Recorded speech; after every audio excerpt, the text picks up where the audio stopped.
At my wife's funeral, my son whispered, "I wish you had followed in your mother's footsteps." I stood up and said, "I'd rather do something else," and walked away.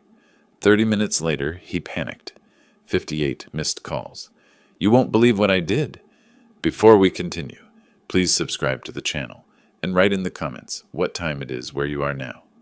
I stood beside the casket, my hand resting on polished mahogany that felt cold even through the white satin lining. Meredith looked peaceful. The mortician had done excellent work, better than I expected for what pancreatic cancer leaves behind.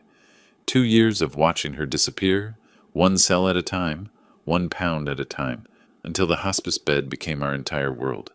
The morphine drip, her final whispered words about being proud, about our life together, about how much she loved the garden we'd planted 30 years ago.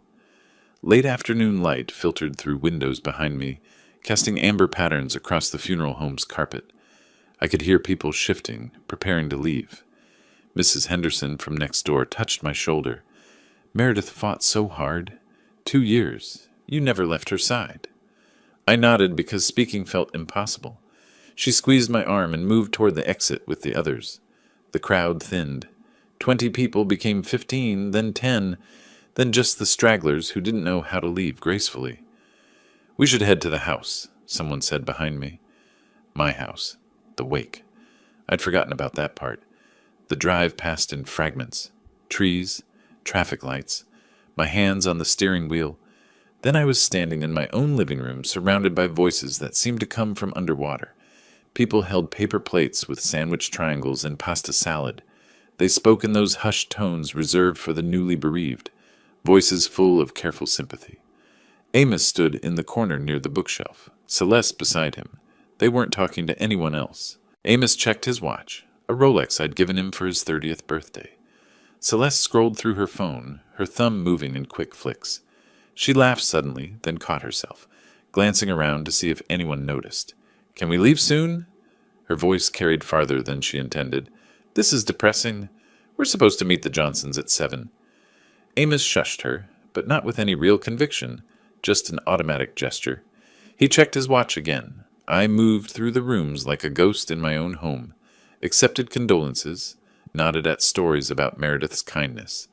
Someone mentioned her volunteer work at the library. Another person recalled how she'd organized the neighborhood garden club. These strangers knew my wife better than my own son did. The crowd dwindled. 6 people. 4. 2. Then just family. I stood near the fireplace, staring at embers I didn't remember lighting. The mantelpiece held framed photographs. Our wedding day, Amos as a boy, vacations we'd taken when the world still made sense. Footsteps approached. Amos. He positioned himself between me and the door, blocking my view of the hallway. "Dad, we need to talk about the will." His voice carried no uncertainty, no grief, no acknowledgement that we'd just buried his mother. "Everything's still set up the way it was, right? You didn't change anything?" I turned slowly, looked at his face. Really looked. When had he become this stranger? This man who wore expensive cologne and impatience like matching accessories? "What did you just say?" The question came out quietly. "Dangerous." He shifted his weight, irritation flickering across his features. "Oh, come on. Don't play confused." He glanced at Celeste, who'd moved closer, forming a united front. "We've been patient. Living here, helping out, helping out." I repeated the words like I was testing them for meaning. "Yeah, helping. But let's be realistic." Amos crossed his arms. "Better if you'd followed Mom's path, old man. At least then we could finally live normally. We've been waiting long enough." Silence filled the room like water rising. I felt it in my chest, in my throat, behind my eyes. Not tears. Something colder, clearer. Celeste's phone buzzed. She looked at the screen. I stepped forward. My hand had been gripping the mantelpiece. I hadn't noticed until I released it, until feeling returned to my fingers.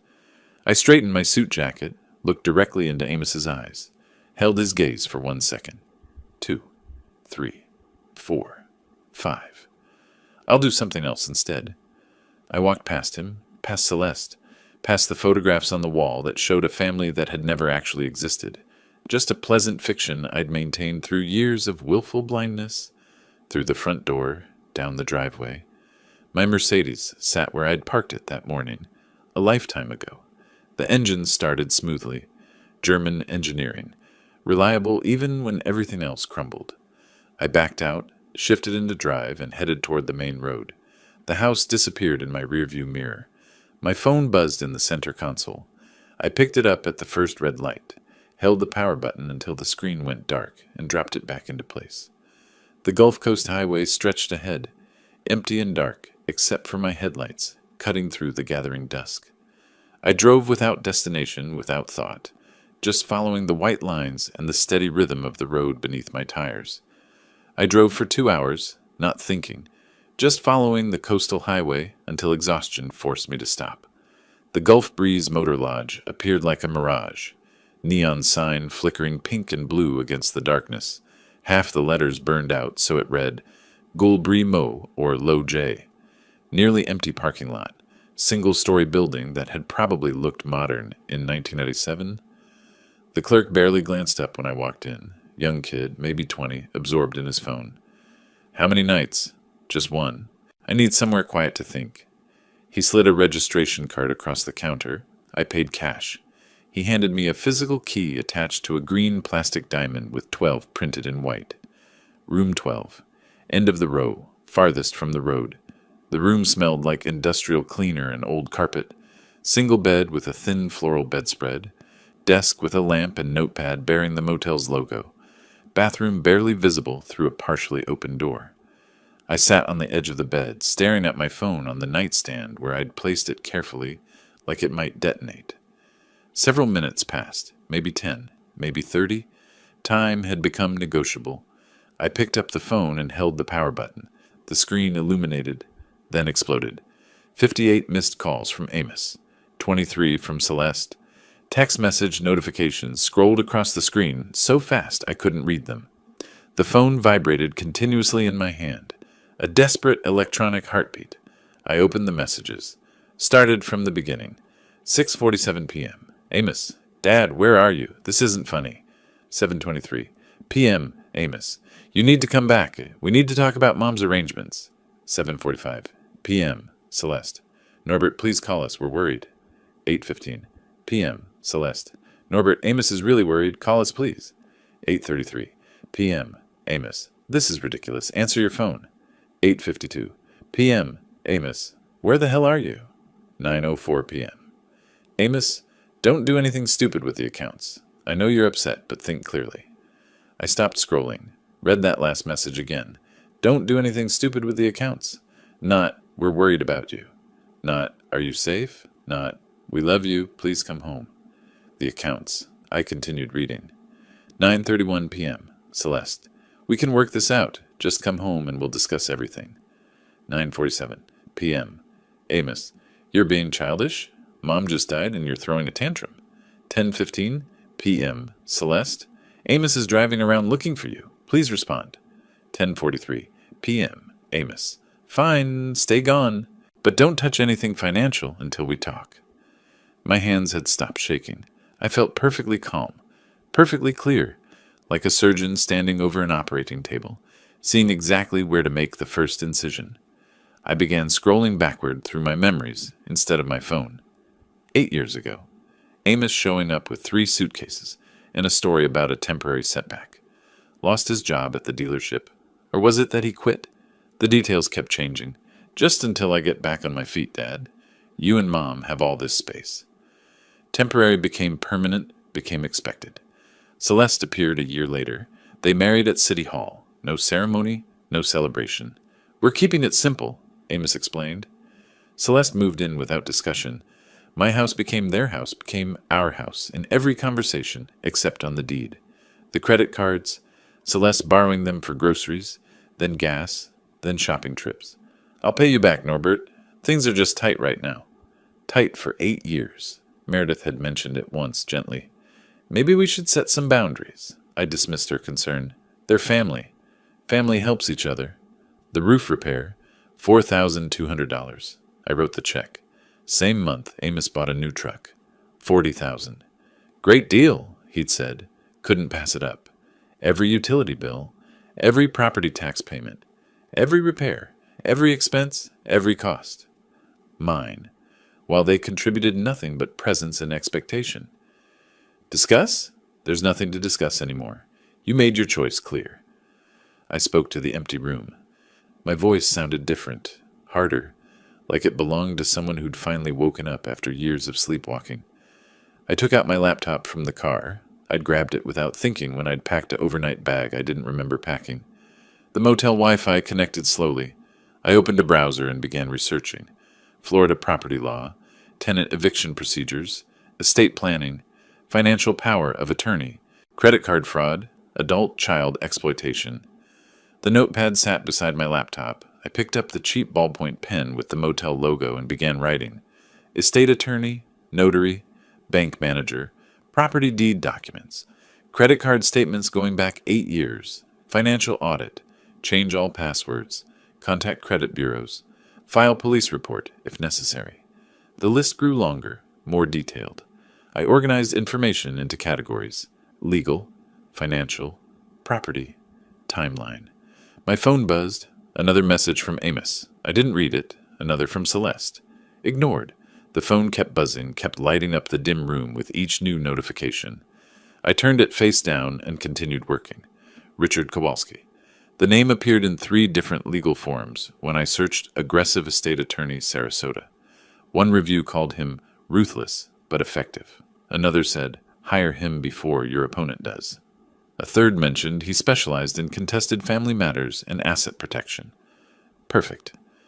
At 2 a.m, I lay back on the bed, fully clothed, staring at water stains on the ceiling that looked like continents from an atlas of nowhere. My phone buzzed twice more. I didn't move to check it. Morning light crept through thin motel curtains. I had 3 hours of sleep and a completely clear mind.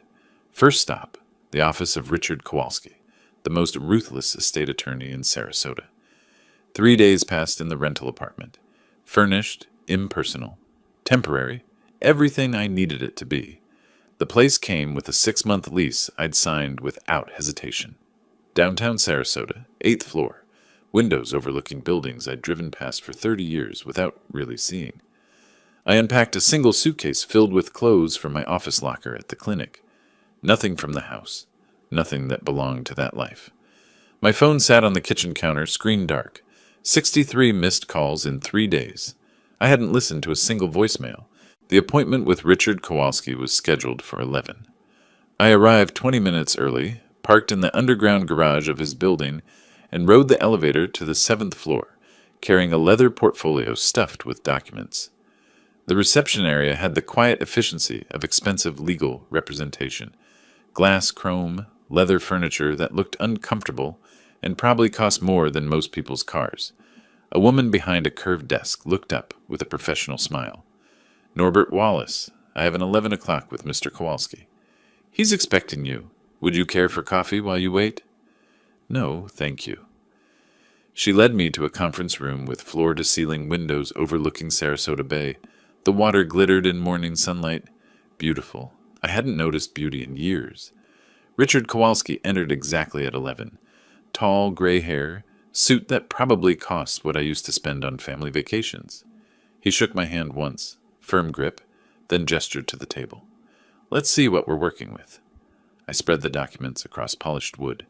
Property deed, current will dated 2015, marriage certificate, bank statements going back 2 years, everything organized in chronological order, labeled with sticky notes. Professional habits die hard.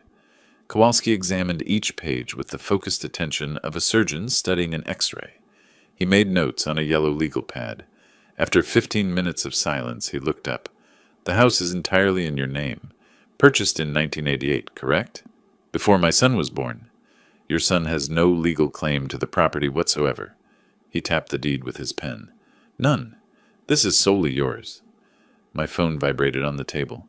Amos calling. I declined it. Kowalski noticed but said nothing. The will leaves your entire estate to your son. He flipped through the pages. Written 10 years ago. Standard beneficiary designation. 10 years ago, I assumed family meant something. I was wrong. The words came out flat. Factual. How quickly can we change it? New will can be drafted within days. Executed within a week. Kowalski leaned back in his chair, studying me with the detached interest of someone who'd seen every variation of family dysfunction. More important question, do you want to revoke their residence? I want them out, legally, permanently. What's the process? Florida law requires 30-day written notice for residents without a lease agreement.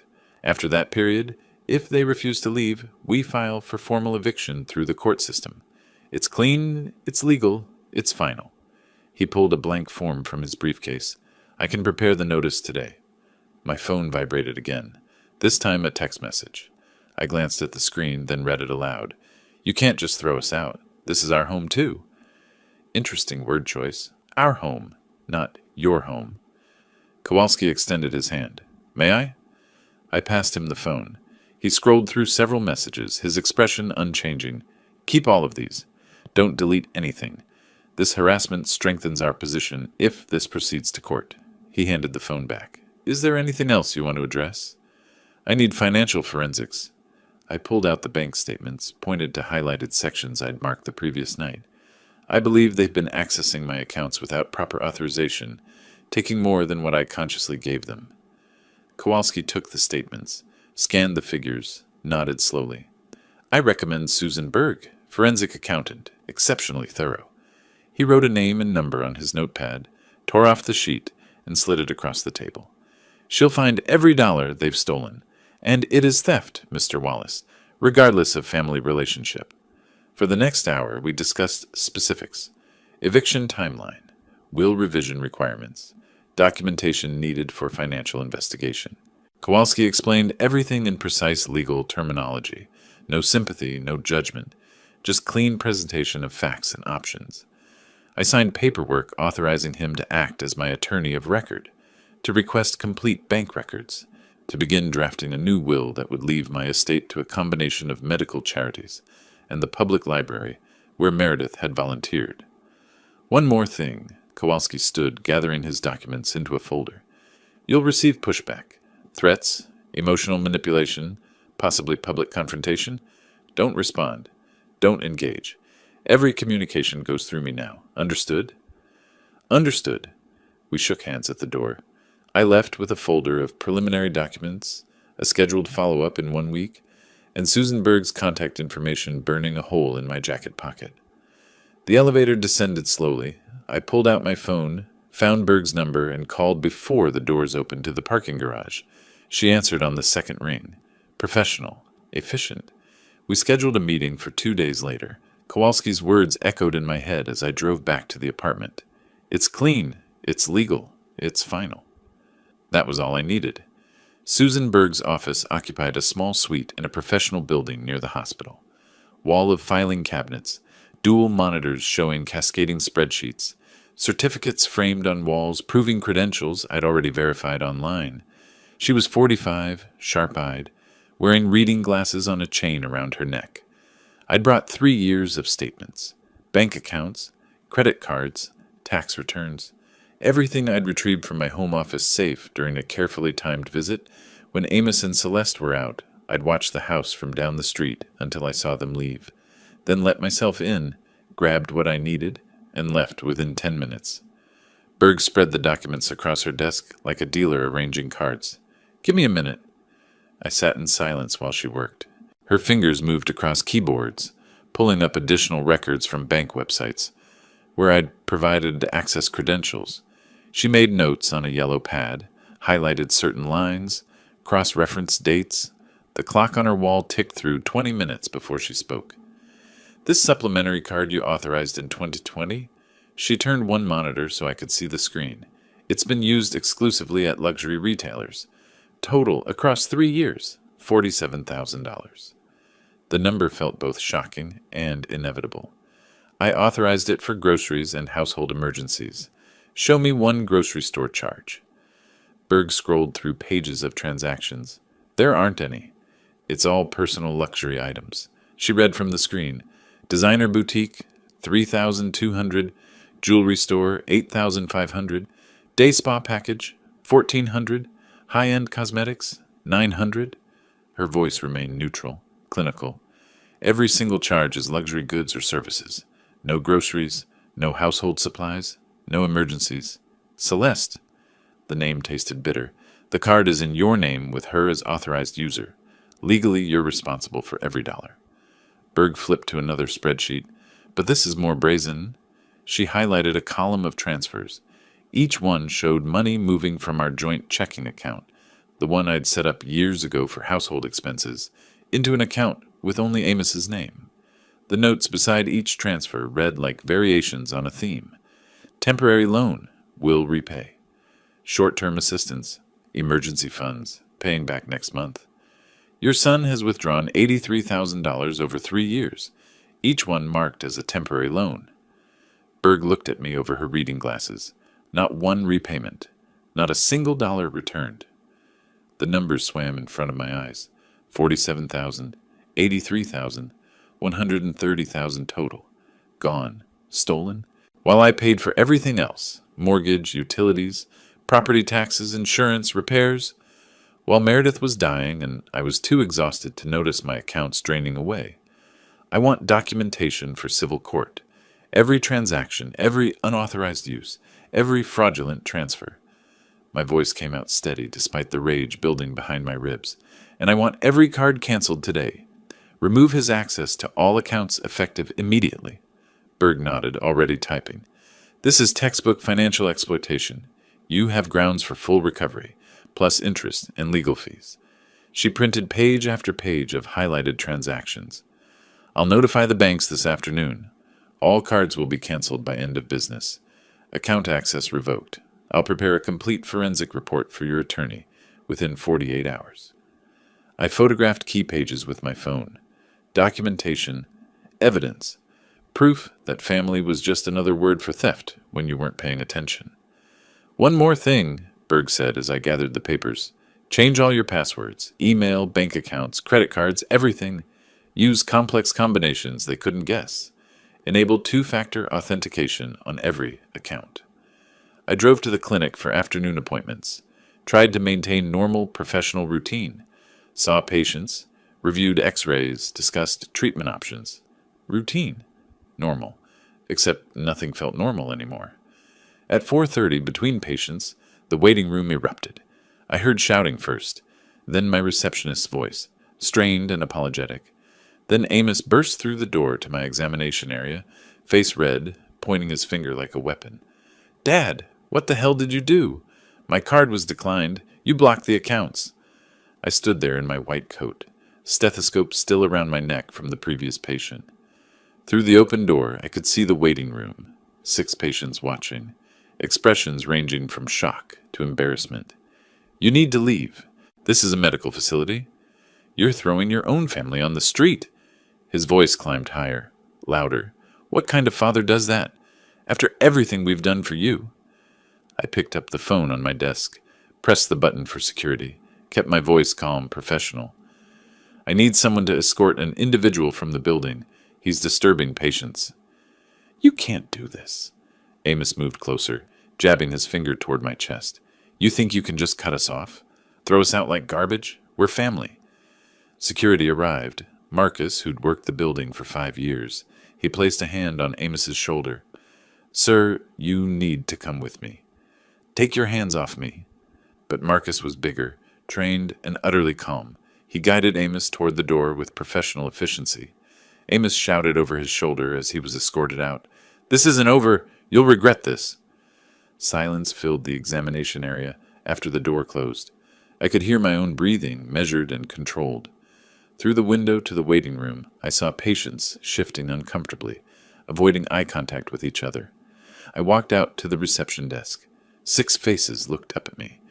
I apologize for that disruption. It won't happen again. I turned to my receptionist. Who's next? An elderly woman stood slowly, using her cane for balance. As she walked past the reception desk, she stopped, looked directly at me with sharp eyes that had probably seen everything life had to offer. That was your son? She shook her head slowly. Speaking to you that way? After a funeral? She didn't wait for an answer, just continued into the examination room, leaving her words hanging in the air like an indictment. I treated the rest of my patients without further incident. Professional. Focused. But my mind kept returning to the numbers.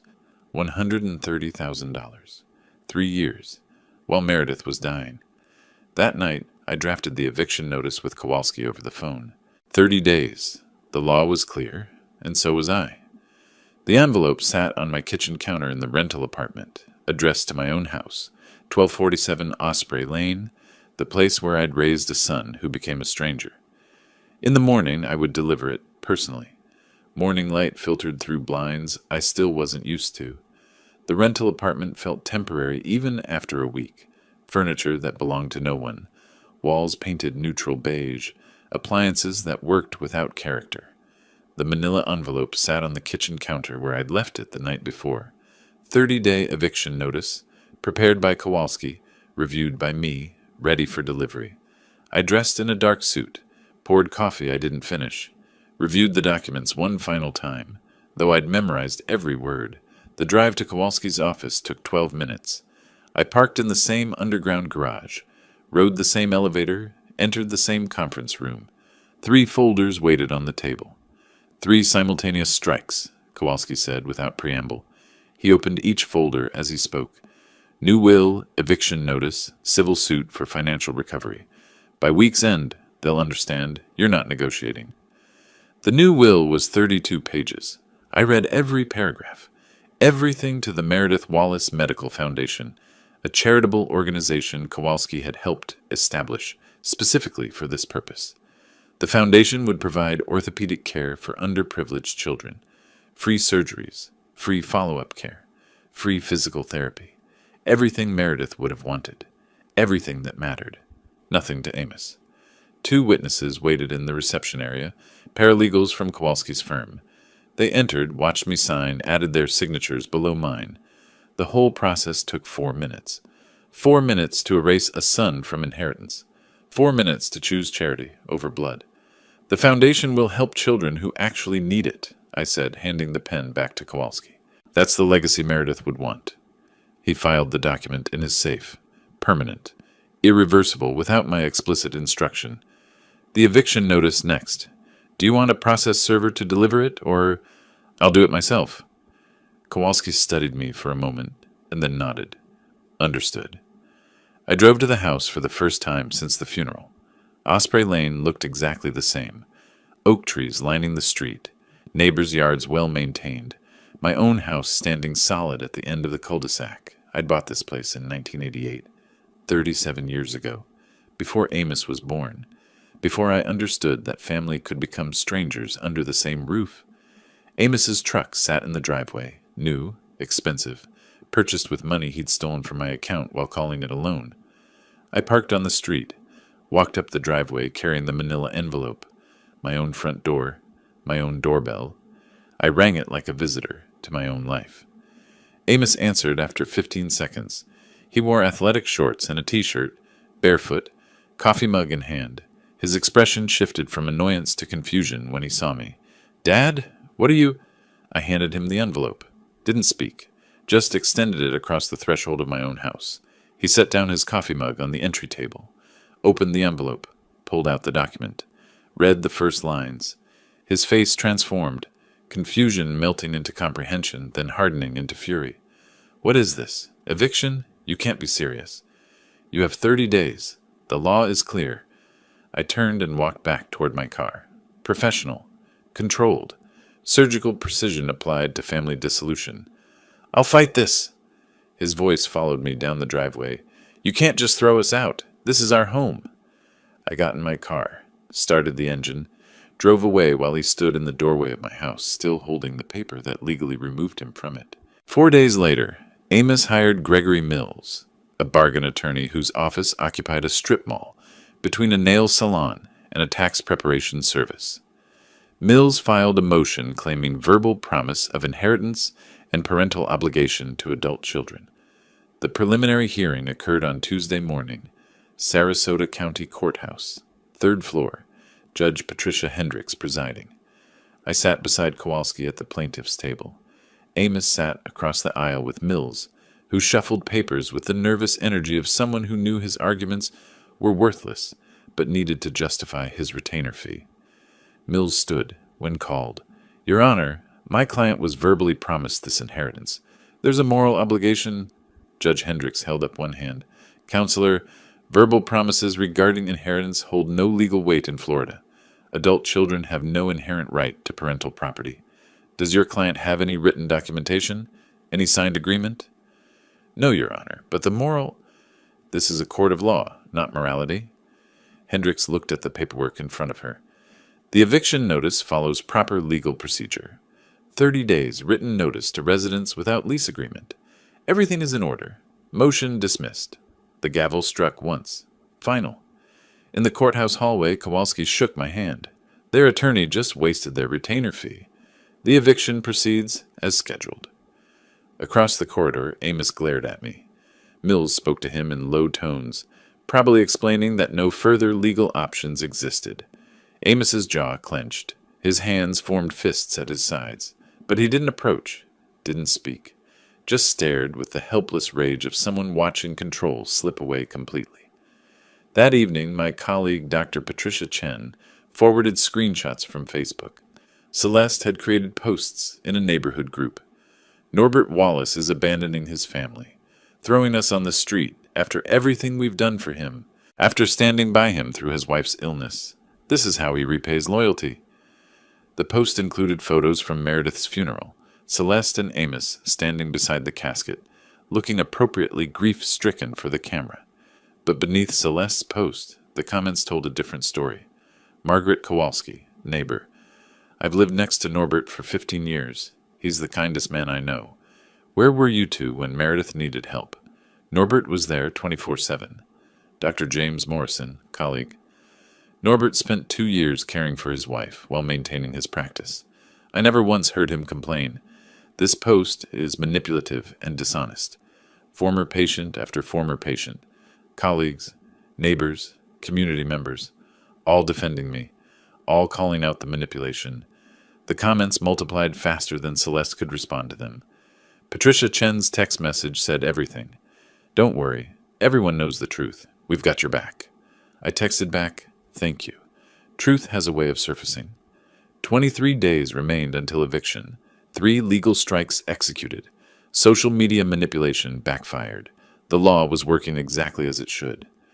My phone rang 2 weeks into the eviction period. Unfamiliar number. I almost didn't answer, but something made me pick up. Dad. Amos's voice. Different than before. Quieter.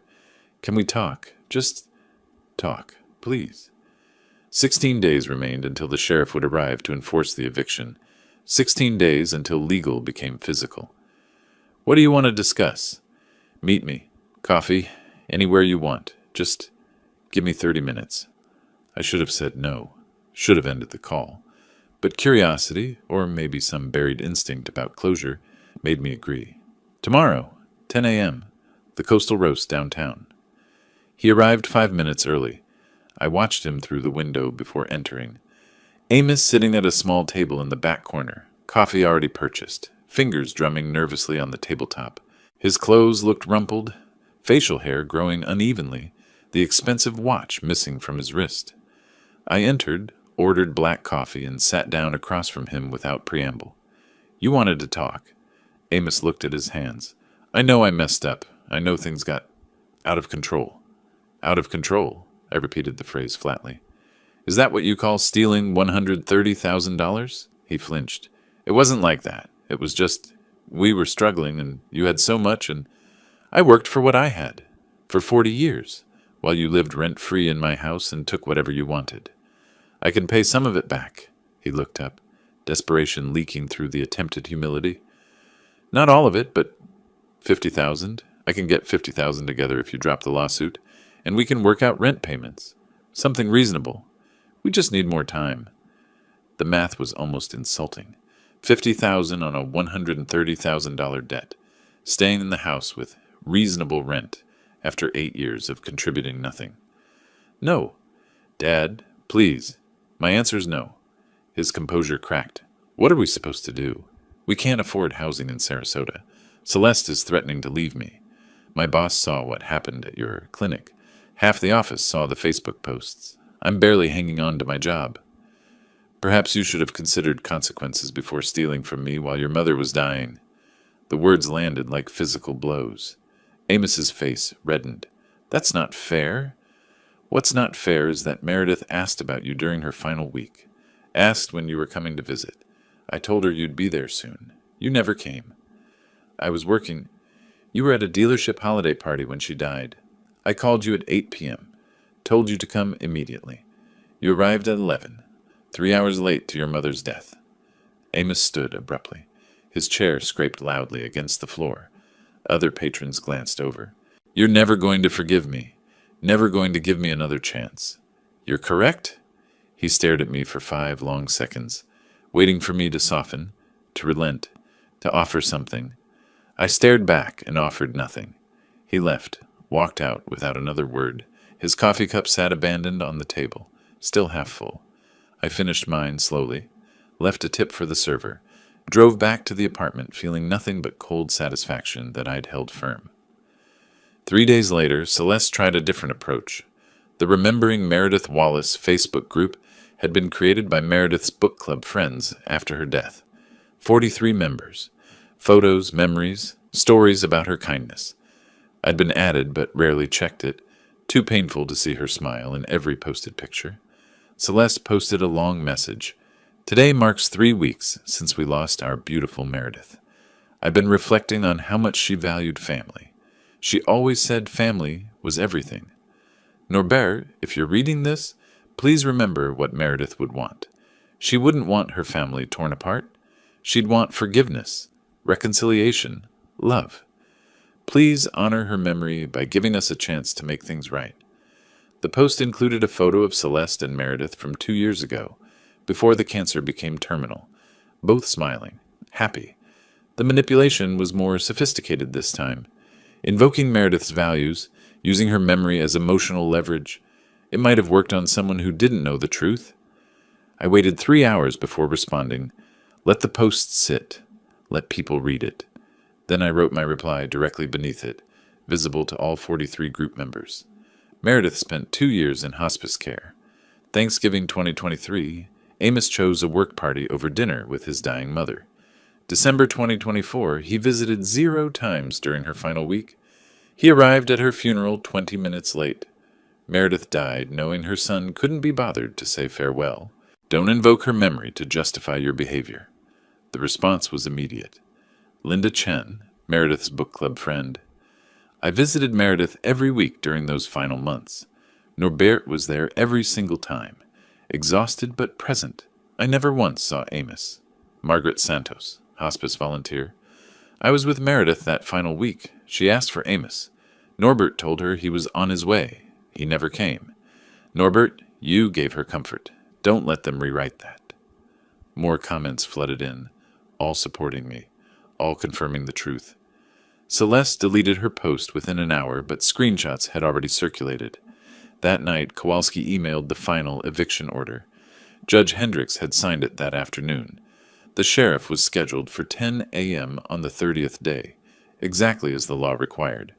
I stood in my apartment kitchen reading the email on my phone. 30 days had seemed long when I'd handed Amos that manila envelope. Now they'd passed like water through fingers. The 30th day arrived like clockwork. I stood in Kowalski's office reviewing the final eviction order, signed by Judge Hendricks.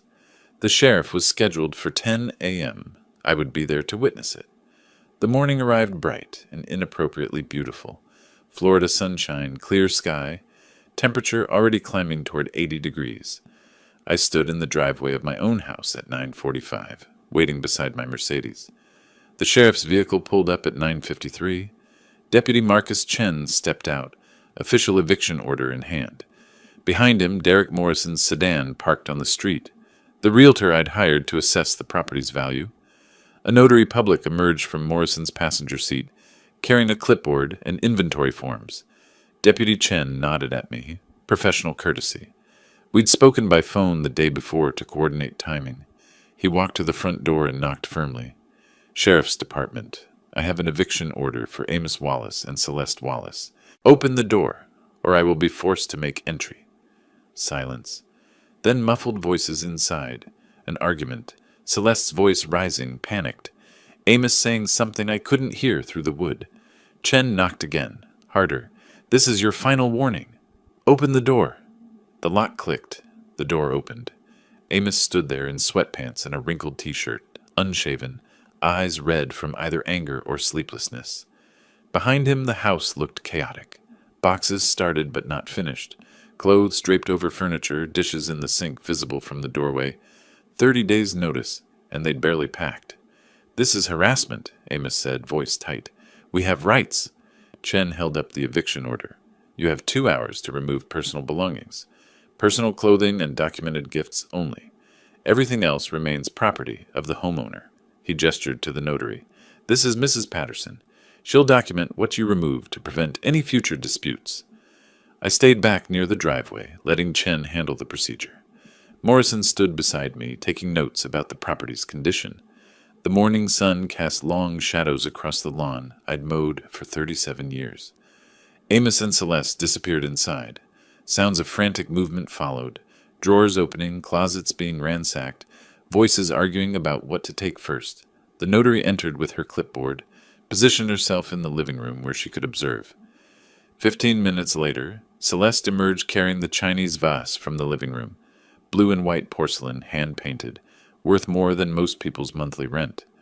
"This was a gift," her voice trembled. "Meredith gave this to me before she died."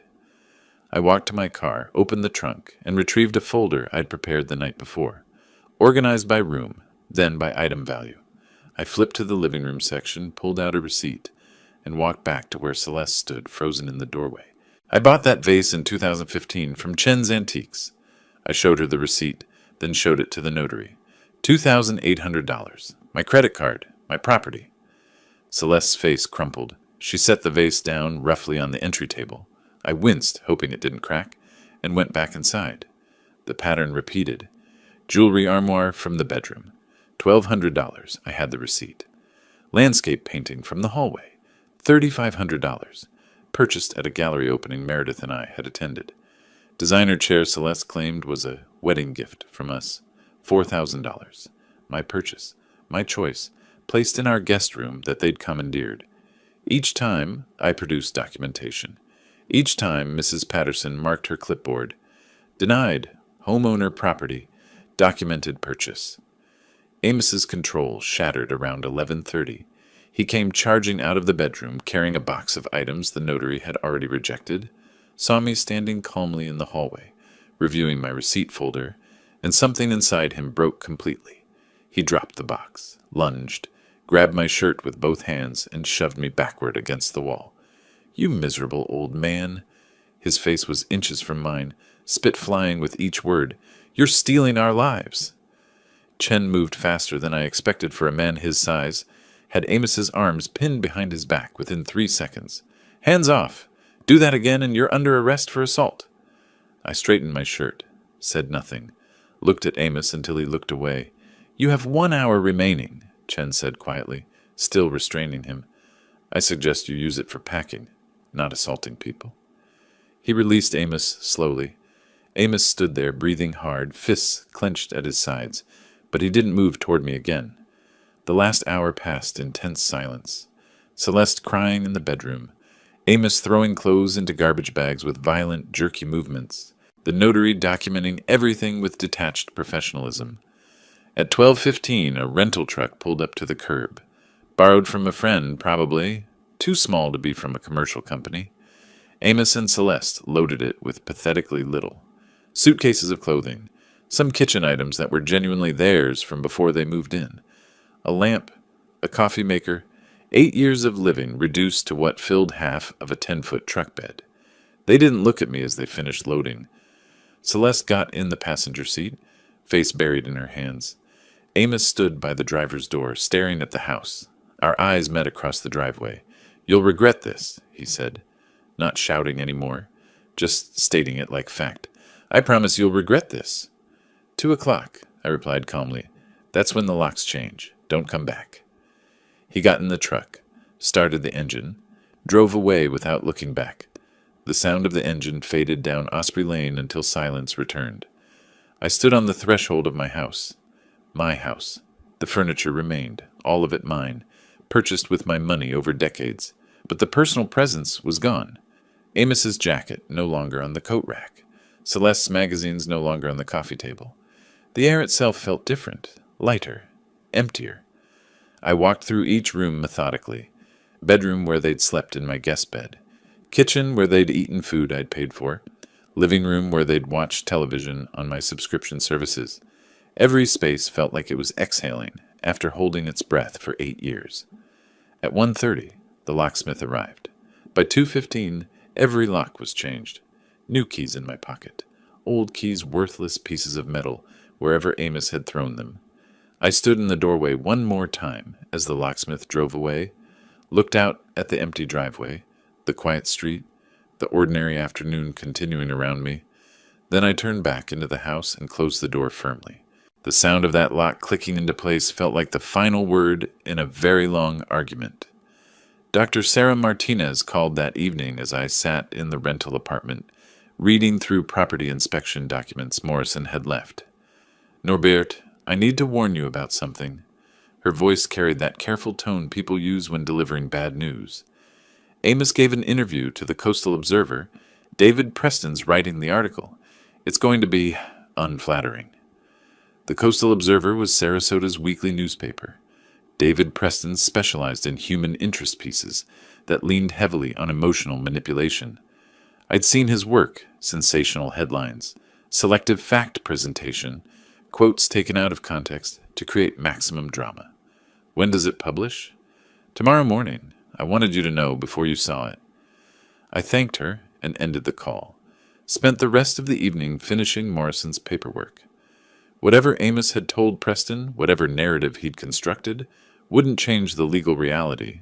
The eviction was final. The house was mine. Facts didn't care about newspaper articles. The article appeared in Thursday's edition. A colleague left a copy in my office mailbox with a sticky note. "Don't let this get to you." The headline read, "Local man forced from family home. Claims father's calculated cruelty." Preston had written exactly what I'd expected.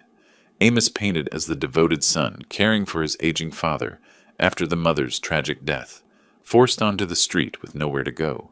The father portrayed as cold, vindictive, motivated by unspecified grudges. Celeste quoted extensively about abandonment and betrayal. No mention of the 8 years of financial exploitation. No mention of the documented theft. No mention of the court ruling that found zero legal merit in Amos's claims. Selective truth presented as complete story. It was masterful manipulation. By noon, my phone started ringing. Colleagues checking on me. Patients leaving voicemails. The medical community had seen the article, and they were not impressed. Dr. James Morrison sent me a letter he'd submitted to the Observer. "I've known Norbert Wallace for 23 years. I watched him care for his wife through 2 years of terminal illness, without once complaining or asking for help. I watched his son, Amos, miss every important milestone of that illness, hospital admissions, treatment decisions, final goodbyes. To characterize Norbert as cruel is not just inaccurate, it's obscene. David Preston should be embarrassed for publishing such poorly researched propaganda." More letters flooded the newspaper.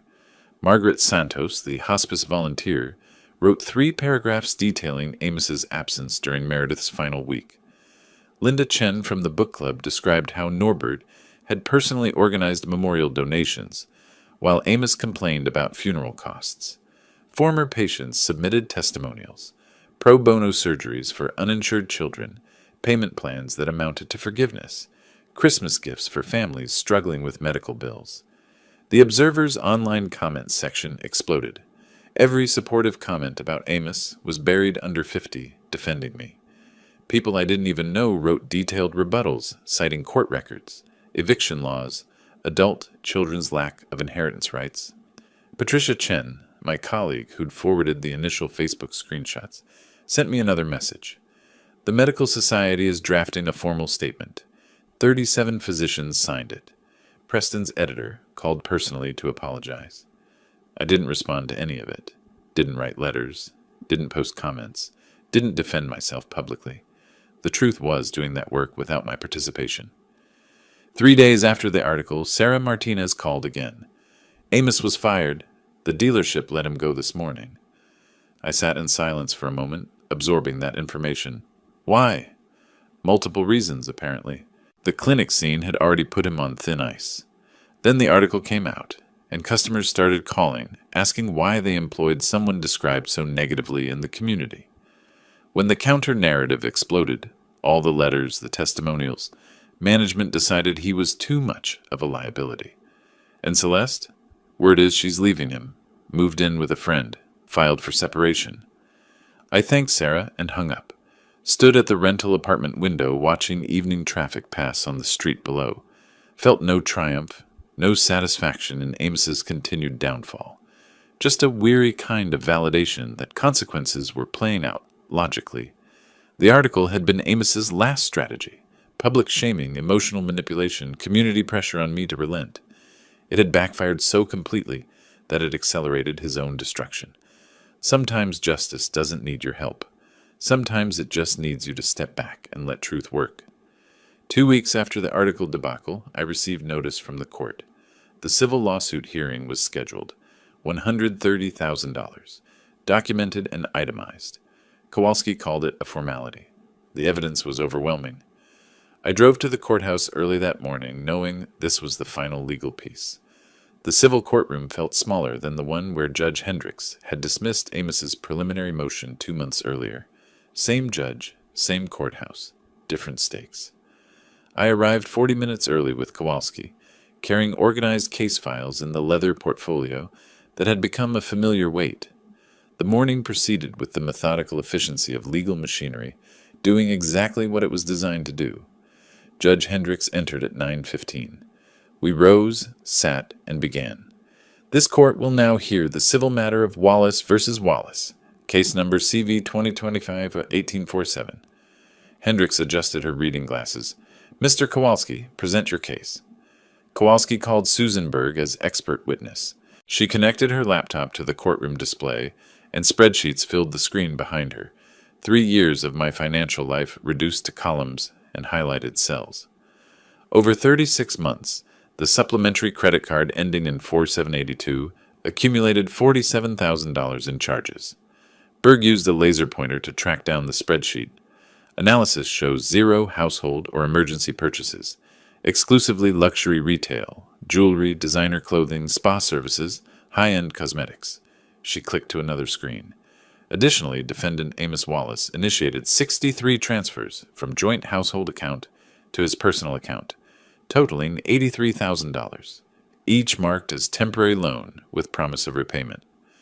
Gregory Mills attempted cross-examination with the desperate energy of someone billing hours on a lost cause. Ms. Berg, isn't it common for parents to financially support adult children during difficult times? Berg's response came with professional precision. Support, yes. Unauthorized use of credit instruments and accounts without permission? That's financial exploitation under Florida Statute 825-103. Kowalski presented Exhibits 12 through 18, printed text messages and emails. Your Honor, I'd like to enter evidence where Mr. Amos Wallace explicitly promises repayment. Quote from text, dated March 17, 2023. I'll get you the $3,000 back by end of month, I promise. Mills tried again. These were family arrangements. My client had an understanding with his father. Counselor, Hendricks looked up from the documents. I have documented evidence of promises to repay. That establishes these as loans, not gifts, unless you have evidence contradicting this. Mills had nothing. Sat down. Amos stared at the table in front of him, jaw clenched, wearing a cheap suit that probably cost less than one of Celeste's purses. I took the witness stand when called, answered Kowalski's questions directly, factually. Did you authorize the supplementary card for these specific luxury purchases? No. I authorized it for groceries and household emergencies only. When did you discover the unauthorized charges? During the forensic audit in March. I didn't know about them until Ms. Berg documented them. Mills stood for cross-examination. Dr. Wallace, you're a wealthy man. Surely these amounts didn't cause you financial hardship. The amount is irrelevant. It was theft. The principle matters. He had no follow-up. I stepped down. Judge Hendricks called for brief recess. 15 minutes later, she returned with her decision already prepared. The evidence had been that clear. The court finds for plaintiff Dr. Norbert Wallace. Defendant Amos Wallace is liable for $95,000. She consulted her notes. Due to statute of limitations on civil recovery, $35,000 of the earliest charges cannot be recovered. The remaining $95,000 shall be paid over 3 years. First payment due within 30 days. Monthly payments of approximately $2,640 thereafter. She looked directly at Amos. Failure to maintain the payment schedule will result in wage garnishment and potential asset seizure. This court is adjourned. The gavel struck once. Final. I stood when dismissed, showed no visible reaction, no smile, no nod, just gathered my papers and followed Kowalski into the hallway. Clean victory, he said quietly. He'll be paying you for years. I'm not keeping it. The decision had been clear in my mind for weeks. Every dollar goes to the foundation. Kowalski nodded like he'd expected exactly that answer. I left through the side exit to avoid any possibility of confrontation. Drove back to the rental apartment. I still hadn't moved into the house, though the locks had been changed for 3 weeks. The place needed work first. Paint, new furniture, transformation from crime scene to home. That evening, Kowalski called. Thought you should know. Celeste filed for divorce. Official filing came through this afternoon. Quick timing. She specifically excluded herself from his debts. Smart legal move on her part. Smart woman, I said. Too bad she didn't apply that intelligence earlier. After hanging up, I stood at the apartment window watching evening traffic. Thought about Amos sitting in that courtroom, stone-faced, while the weight of consequences settled onto his shoulders. 3 years of payments, monthly reminders of theft, betrayal, exploitation, and every dollar would go to children who needed surgeries their families couldn't afford. Children nothing like the man Amos had become. The foundation paperwork sat on my kitchen counter, nearly complete. The Meredith Wallace Medical Foundation. 501c3 status approved. Bank account established. First consultation requests already arriving. Justice looked exactly like this. Methodical, documented, final. 3 months after the judgment, I stood on the back terrace of my house, watching morning light spread across the garden Meredith and I had planted 3 decades ago. August in Florida. Heat already building despite the early hour. The house felt different now. Fresh paint throughout. Furniture rearranged. The bedroom where she'd spent her final months converted into a home office. I'd sold my practice in June. 35 years of orthopedic surgery reduced to contracts and wire transfers. The foundation needed a full-time medical director, and I'd discovered I needed something beyond what the operating room could offer anymore. My phone buzzed, payment notification from the bank. Amos Wallace, $2,500 deposited, slightly under the court-ordered amount, but within the grace period Mills had negotiated. I archived the notification without reading it twice. He'd become a transaction, nothing more. Monthly reminder that consequences were mathematical and ongoing. The foundation had treated its first patient 2 weeks earlier. Maria Santos, 7 years old, clubfoot that had gone uncorrected because her family couldn't afford the surgery. 3 hours in the operating room, 6 weeks of casting. Physical therapy covered entirely by the foundation. She'd walked without limping for the first time in her life last Tuesday. Her mother had cried in my office while Maria spun in circles, testing her new gait. That memory was worth more than any amount Amos would ever repay. Inside the house, I poured coffee and reviewed case files for the foundation. 4 surgical consultations scheduled for next week. 2 spinal corrections, 1 hip dysplasia, 1 severe scoliosis. Families who'd been waiting months, sometimes years, for treatment they couldn't afford. Now they'd wait weeks instead of years. The foundation had funding for 12 surgeries this year, mostly from the sale of my practice, supplemented by donations from colleagues who'd rallied during the newspaper debacle. The hospice room where Meredith had died was gone. In its place, a bright office with large windows overlooking the garden. Desk, filing cabinets, medical references. Her photograph sat on one corner, both of us at our wedding, young and unaware of how complicated family could become. I looked at it sometimes but didn't linger. She'd be proud of the foundation. That was enough. My phone rang. Patricia Chen, my colleague and sailing instructor. Still up for this afternoon? Wind's supposed to be perfect. Absolutely. I'd taken up sailing in July, something Meredith and I had talked about doing but never found time for. Now I had nothing but time. Time to learn new skills, time to help patients through the foundation, time to rebuild life into something that felt like mine again. The house was quiet. My house. No one here but me and the memories I chose to keep. I'd offered Amos no forgiveness, no reconciliation, no second chances. The law had done its work. Justice had been served. That chapter was closed, and I'd moved on to writing new ones. Around noon, the foundation administrator called with an update. Another family had applied for assistance. 9-year-old boy with congenital leg deformity, multiple surgeries needed. I scheduled the consultation for Thursday. This was what revenge looked like when you let it transform into something useful. Not cruelty, not ongoing bitterness, just systematic removal of exploitation and redirection of resources toward people who deserve them. I locked the house at 2:30 and drove to the marina. The sailboat Patricia had convinced me to lease waited at dock 12. Small enough for one person to handle, large enough to feel the genuine challenge of wind and water. We'd sail south along the coast, practice tacking, maybe anchor near the Keys if conditions allowed. Before leaving, I glanced once more at Meredith's photo on the office desk through the window, smiled briefly, then turned toward the car, the foundation, the sailing, the quiet house that felt like home again, new patients who needed help, new skills to learn, new chapters opening faster than I could write them. Amos was somewhere in the city, working whatever job he'd found after losing the dealership position, making monthly payments that would stretch for 3 years. I hoped he'd learned something, suspected he hadn't. Either way, it no longer mattered. The marina waited. The afternoon stretched ahead. The wind was supposed to be perfect. I drove south with the windows down, radio playing, something I didn't recognize but enjoyed anyway. Forward motion. That's all life really required. Forward motion and purpose. I had both. If you liked this story, please like this video, subscribe to the channel, and share your impressions of this story in the comments. To listen to the next story, click on the box on the left. Thank you for watching.